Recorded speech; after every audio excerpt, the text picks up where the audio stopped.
Ever open a crochet pattern and think it's a classified document? Today you get the decoder ring. By the end, you'll read patterns like a pro. Let's crack the code. First things first, learn the abbreviation language.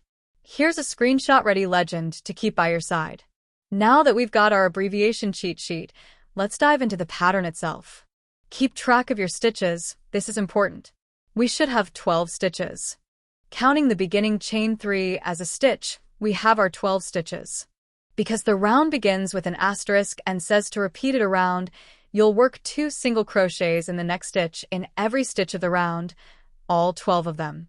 Only the stuff inside the boxes gets repeated 3 times. Don't repeat the first 5 stitches.